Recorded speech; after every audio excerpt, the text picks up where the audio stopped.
2, 1.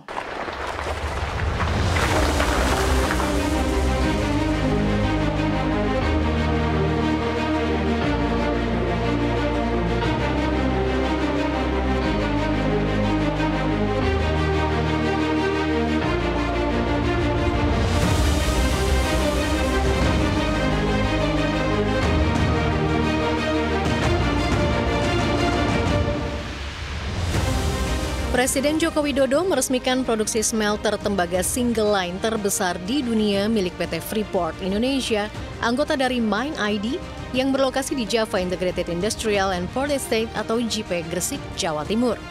Kehadiran smelter tembaga single line ini juga menandai momentum PT Freeport Indonesia menjadi tambang tembaga hulu dan hilir yang terbesar di dunia.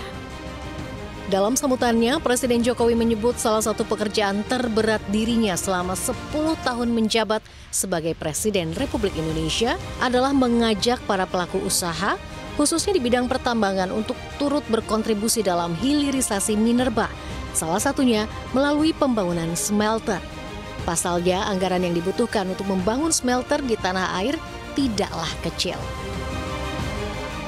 Saya ingat pekerjaan yang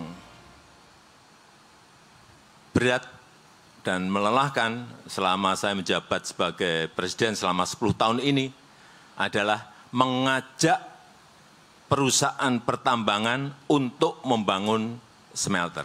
Pekerjaan sangat berat. Saya ingat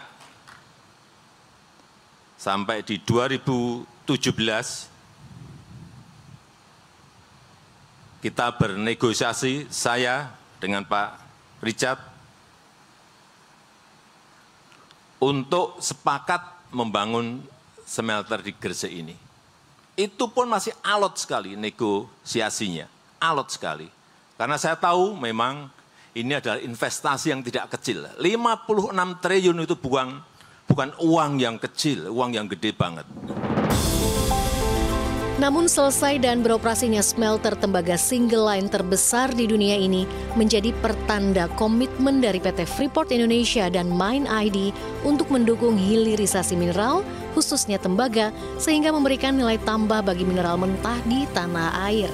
Selain itu, kehadiran smelter tembaga ini menjadi komitmen perusahaan dalam izin usaha pertambangan khusus atau IUPK yang sudah diteken pada tahun 2018 silam. Saya ingin melaporkan bahwa smelter Freeport Indonesia ini dibangun sesuai dengan komitmen kami dalam IUPK yang diterbitkan di tahun 2018, yaitu untuk membangun satu lagi smelter di Indonesia. Smelter pertama sudah kami bangun di daerah Gresik juga, PT Smelting. Namun ini smelter kedua yang merupakan smelter single line yang terbesar di dunia. Dan ini bisa kami selesaikan tepat pada waktunya berkat rahmat Tuhan Yang Maha Esa dan juga dukungan dari seluruh pemangku kepentingan dari pemerintah pusat. Setelah diresmikan, smelter tembaga milik PT Freeport Indonesia ini memiliki kapasitas 1,7 juta ton konsentrat per tahun, bersama dengan smelter pertama milik PT Smelting yang sudah beroperasi terlebih dahulu. Keduanya akan mengolah 3 juta ton konsentrat tembaga per tahun dengan produksi 1 juta ton katoda tembaga, 50 ton emas, dan juga 200 ton perak per tahunnya. Nilai investasi yang dikucurkan untuk pembangunan smelter ini pun tak main-main. Nilainya mencapai sekitar 3,7 miliar dolar Amerika Serikat atau setara 58 triliun rupiah. Tak hanya investasi yang tinggi, kehadiran smelter tembaga ini juga akan menyerap 2.000 orang tenaga kerja dan menghadirkan efek ekonomi turunan bagi daerah di lokasi smelter berada. Selama beroperasi nantinya pada saat operasi penuh, Pak Presiden ini akan mempekerjakan kira-kira 2.000 orang, 1.200 karyawan kontraktor dan 800 karyawan langsung PT Freeport Indonesia. Dan selama masa konstruksi itu telah mempekerjakan tenaga konstruksi yang kumulatifnya jumlahnya mencapai 40.000 tenaga kerja.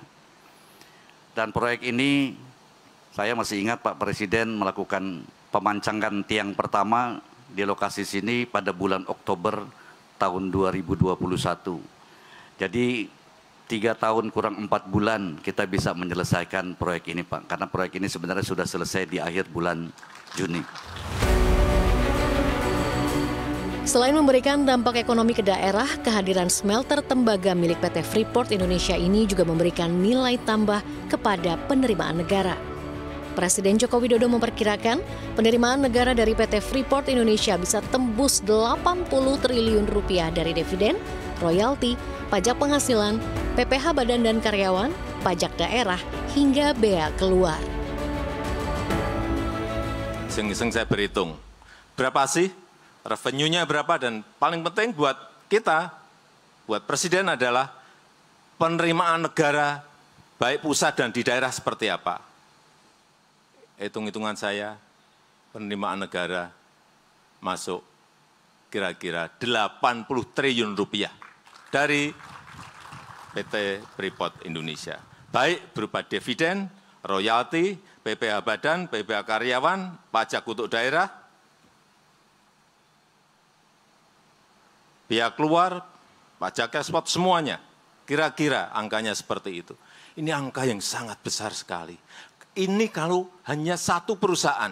Revenue kita dikurangi biaya produksi, ya kan, dapat keuntungan kotor, dikurangi pajak dan lain sebagainya, biaya keluar. Akhirnya kemudian ada net profit kita ya. Net profit Freeport mungkin bisa sekitar 3 sampai 4 miliar dolar. Saya belum menghitungnya karena biasanya kita hitung penerimaan negara terus. Artinya pertumbuhannya bagaimana keberadaan Freeport ini memberikan manfaat lebih besar lagi bagi bangsa dan negara, itu yang terpenting. Pada 2018 lalu, Indonesia resmi menjadi pemegang saham mayoritas PT Freeport Indonesia sebesar 51,23% melalui holding BUMN sektor pertambangan Mine ID. Nilai akuisisi untuk menjadi pemegang saham mayoritas Freeport mencapai 3,85 miliar dolar Amerika Serikat atau setara 55,8 triliun rupiah saat itu.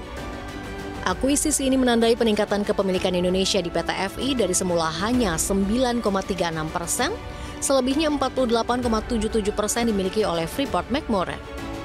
Setelah tuntasnya proses divestasi ke Mine ID, pemerintah Indonesia pun menerbitkan izin usaha pertambangan khusus kepada PT Freeport Indonesia hingga 2041. Dalam IUPK ini disepakati bahwa PT Freeport Indonesia akan membangun 1 smelter tembaga baru sebagai bukti bahwa Indonesia siap menjadi negara industri maju yang tak hanya lagi menjual hasil tambang mentah, tapi mampu mengolah sumber daya alamnya sendiri dengan nilai yang lebih tinggi. CNBC Indonesia, Beyond Business.